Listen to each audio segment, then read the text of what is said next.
మనకి కాలము అత్యంత బలవత్తరమైంది. సనాతన ధర్మంలో కాలమే సమస్తమైనదిగా నిలబడుతుంది. అందుకే భగవద్గీతలో గీతాచార్యుడు కాల కలయతామహం అంటాడు. నేను కాలస్వరూపంలో ఉండి లెక్కలు కట్టుకుంటూ ఉంటాను అంటాడు.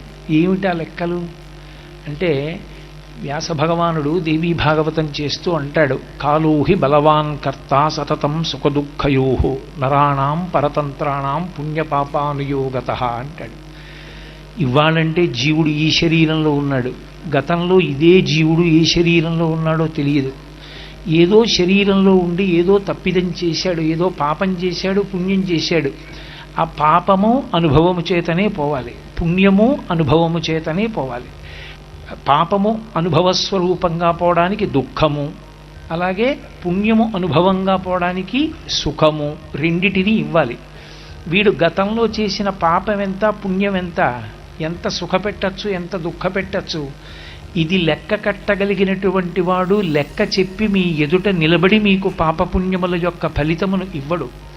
ఆయన వెనక నిలబడి గమ్మత్తుగా లెక్క కట్టి ఆ లెక్క యొక్క సారాంశంగా సుఖ దుఃఖములను ఇస్తాడు. ఆ పరమేశ్వరుణ్ణి మనం పట్టుకుని నిలదీయడానికి ఆయన మన కన్నుల ఎదుట కనపడేటటువంటి వాడు కాడు, మాంసనేత్రమునకు గోచరము కాడు. కాబట్టి ఈశ్వరుణ్ణి నిలబెట్టి ప్రశ్న చేయడం సాధ్యం కాదు.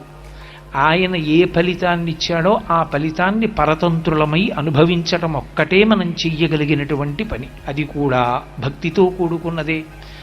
ఒక దుఃఖం వచ్చిందనుకోండి, నాకు భగవంతుడు దుఃఖం ఇచ్చాడని బాధపడకుండా, నేను ఏ జన్మలోనో ఏదో పాపం చేసి ఉంటాను, దానికి ఇప్పుడు దుఃఖం ఇచ్చాడు ఈశ్వర, ఇప్పుడు దుఃఖం ఎంత బాధాకరమో తెలుసుకున్నాను కాబట్టి దుఃఖమునకు కారణమైన పాపము నా చేత చేయబడకుండుగాక, కాబట్టి నాకు ధర్మమునందు పూనిక కలుగుగాక అని భగవంతుడికి నమస్కరించగలిగినటువంటి ప్రజ్ఞ అంకురించడం నిజమైనటువంటి పరిణితి కలిగినటువంటి భక్తిని పొంది ఉండడం.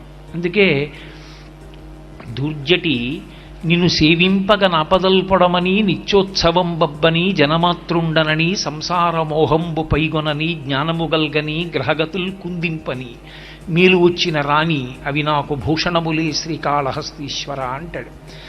అలా ఉండగలిగినటువంటి పరిణతి ఈశ్వరుని యొక్క కృపచేత మాత్రమే సంభవం అవుతుంది.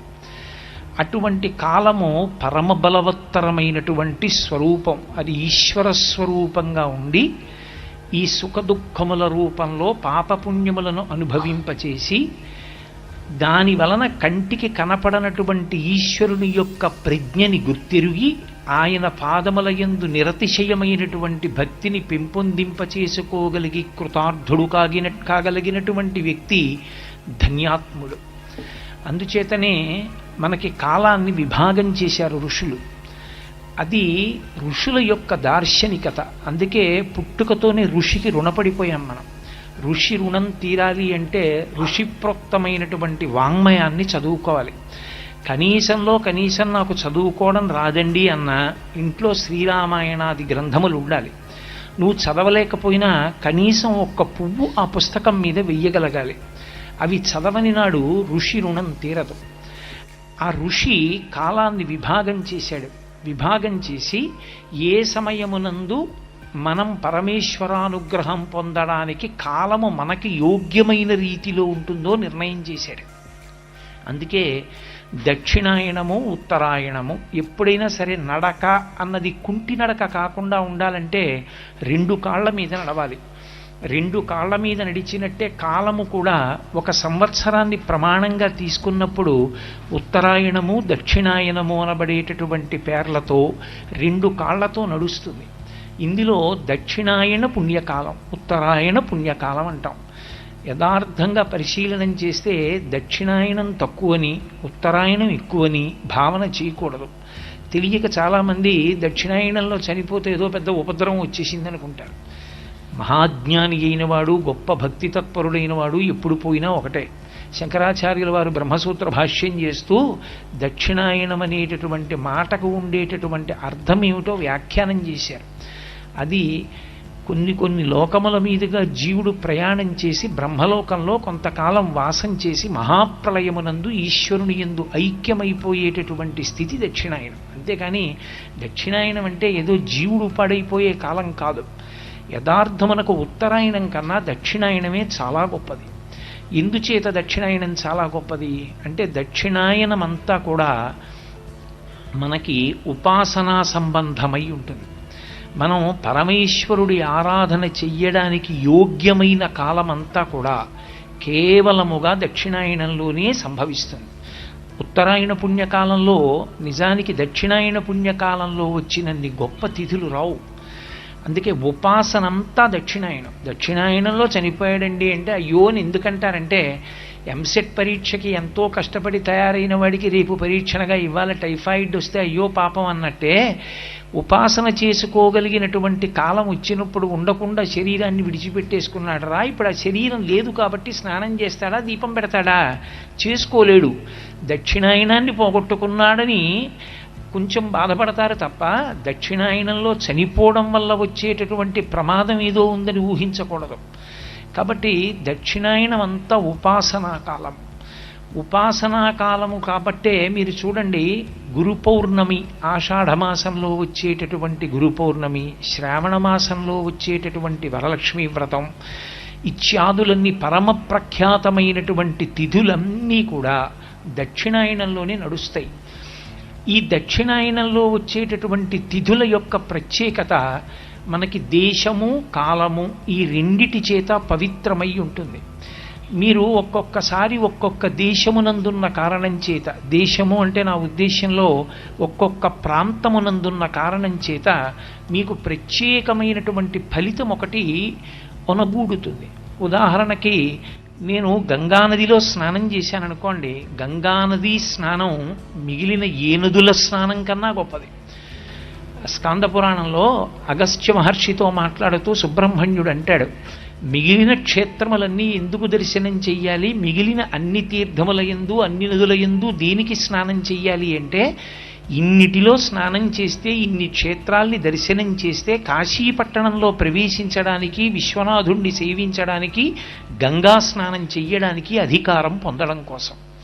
అంటే కాశీపట్టణ ప్రవేశం అంత గొప్పది, గంగా స్నానం అంత గొప్పది. తెలిసో తెలియకో కాశీపట్టణ ప్రవేశం చేశాడు అంతే. పూర్వజన్మ పుణ్యం లేకుండా అలా కాశీపట్టణ ప్రవేశం చెయ్యడు, గంగా స్నానం చెయ్యడు. ఆ దేశమునకు, ఆ ప్రాంతమునకు ఒక ప్రఖ్యాతి, ఆ నదికి ఒక ప్రఖ్యాతి. అలాగే కాలమునకు కూడా పవిత్రత ఉంటుంది. ఒక్కొక్క కాలమునందు మీరు చేసినటువంటి పని మీకు విశేషమైనటువంటి ఆనుకూల్యతని సిద్ధింపచేస్తుంది. అలా ఉంటుందా అండి అని మీరు ఆశ్చర్యపోక్కర్లేదు. ఎంసెట్కి తయారయ్యేటటువంటి విద్యార్థి ఓ స్టాప్ వాచ్ అక్కడ పెట్టుకుని ఒక 150 చిన్ని చిన్ని ప్రశ్నల్ని తాను ఎంతసేపట్లో ఎన్ని బాగా ఆన్సర్ చేయగలను అన్న కోణంలో తనంత తానే పరీక్షకి గురి చేసుకుంటాడు. తను ఎన్ని మాటలు పరీక్ష తనకి తాను పెట్టుకుని 150కి 150 మార్కులు తెచ్చుకున్నా, ఏదో 90 నిమిషాల కాలం అనుమతింపబడుతుంది అనుకుంటే అతను 80 నిమిషాల్లోనే పేపర్లు ఆన్సర్ చేసినా, అసలు అతను ఎంసెట్లో ఎన్ని మార్కులు సంపాదించుకున్నాడన్నదే అతని భవిష్య జీవితానికి అంతటికీ గీటురై.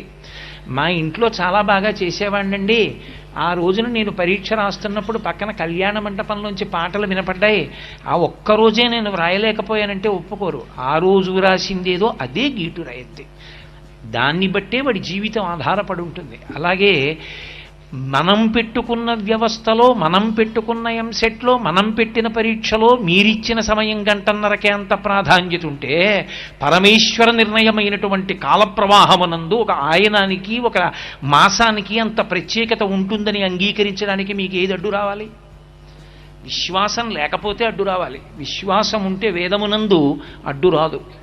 కాబట్టి అది ఋషి ఈశ్వరవాక్కుని ఆధారం చేసుకుని నిర్ణయం చేశాడు. దక్షిణాయనము ఉపాసన కాలము. అందున ప్రత్యేకించి కార్తీక మాసం చాలా విశేషమైనటువంటి నెలగా చెప్పబడుతుంది. కారణం, మనకి ఏదైనా చాలా గొప్ప విషయాన్ని నిర్మాణం చేస్తే పైకి కనపడేటటువంటి విషయానికి ఆధారభూతమైనది కంటికి కనపడకుండా ఒకటి ఉంటుంది. పెద్ద సౌధాన్ని నిర్మాణం చేశాననుకోండి నేను, ఆ సౌధాన్నంతటినీ మోస్తున్న పునాది భూమి లోపల ఉంటుంది, అది కనపడదు, కానీ ఆ పునాది మీదే సౌధం ఉంటుంది. ఒక మహావృక్షం ఒకటి కనపడింది అనుకోండి, అబ్బా శాఖోపశాఖలుగా ఎంత పెద్ద చెట్టు అండి అన్నాను అనుకోండి, నిజానికి ఆ చెట్టుని నిలబెడుతున్నటువంటి వేళ్ళు భూమి లోపల ఉండి దాన్ని పట్టుకుని ఉన్నాయి. అలాగే కార్తీక మాసం యొక్క వైశిష్ట్యం ఏమిటో చెప్పడానికి మనకి ఋషి దాన్ని ఆశ్వీజ మాసంలో వచ్చేటటువంటి చిట్ట చివరి తిథి దగ్గరికి వచ్చేటప్పటికే కార్తీక మాసం యొక్క వైభవాన్ని ఆవిష్కరించారు. అది ఒక ప్రక్రియ. ఒక సౌధ నిర్మాణం చేసేటప్పుడు పునాది ముందు వేసినట్టే ఒక మహత్తరమైన విషయాన్ని చెప్పేటప్పుడు ముందే దాని గురించి ప్రారంభం చేస్తారు. మీకు అందుకే శ్రీరామాయణంలో సుందరకాండ ప్రారంభం చేసే ముందు వాల్మీకి మహర్షి కిష్కింధకాండ పూర్తి చేస్తూ చిట్ట చివర ఒక శ్లోకాన్ని రచన చేశారు. అసలు సుందరకాండ యొక్క గొప్పతనం అంతా ఏమిటో కిష్కింధకాండ యొక్క చిట్ట చివరి శ్లోకంలో చెప్తారు. అందులో ఆయన ఆ మహానుభావుడైనటువంటి హనుమ సవేగవాన్వేగ సమాహితాత్మ హరిప్రవీర పరవీరహంత మహానుభావో జగామలంకాం మనసా మనస్వీ అంటారు. ఆయన హరిప్రవీర పరవీరహంత, శత్రు సైన్యములను సంహరించగలిగినటువంటి వాడు, అంతటి బలవంతుడు, విశేషమైనటువంటి మనోజవమున్నవాడు. కొన్ని కోట్ల మంది వానరుల సముద్రాన్ని చూసి ఖిన్నులై నిలబడిపోతే ఒక్క స్వామి హనుమ మాత్రం జగామలంకాం మనసా మనస్వీ, మనసుతో లంక చేరిపోయారు. అదే సుందరకాండ గొప్పతనం. అసలు జీవితంలో వృద్ధిలోకి రాలేకపోవడానికి కారణం ఏమిటంటే మనసు యొక్క పిరికితనం. శరీరానికి ఎంత దారుఢ్యం ఉన్నా మనసు శోకం ఆవరించి పిరికితనంతో ఉన్నవాడు వృద్ధిలోకి రాలేడు. ఇంతమంది భయపడి కింద నిలబడిపోతే ఆయన ఒక్కరే ఈ సముద్రాన్ని దాటడమా అనలేదు. ఆయన సవేగవాన్వేగ సమాహితాత్మ హరిప్రవీర పరవీరహంత మనస్సమాధాయ మహానుభావో జగామలంకాం మనసా మనస్వి. మహానుభావో అన్న మాట వేశారు మహర్షి. మహానుభావుడు హనుమ అన్నారు. ఎందుకని? ఇన్ని కోట్ల మంది వెళ్ళలేను దాటలేనన్న సముద్రాన్ని మానసికంగా దాటేశారు. ఉత్సాహం ఆయనది, భయము వీరిది. వీరి బ్రతుకు ఆయన మీద ఆధారపడింది. ఆయనే వీరి జీవితాల్ని నిర్ణయించగలరు. అంతటి మహానుభావుని యొక్క గొప్పతనం చెప్పబడుతున్న కాండ. ఇన్ని విషయాల్ని ఒక్క శ్లోకంలో, కిష్కింధకాండ చివరి శ్లోకంలోకి తీసుకొచ్చి మహర్షి పెట్టి సుందరకాండ ప్రారంభం చేశారు.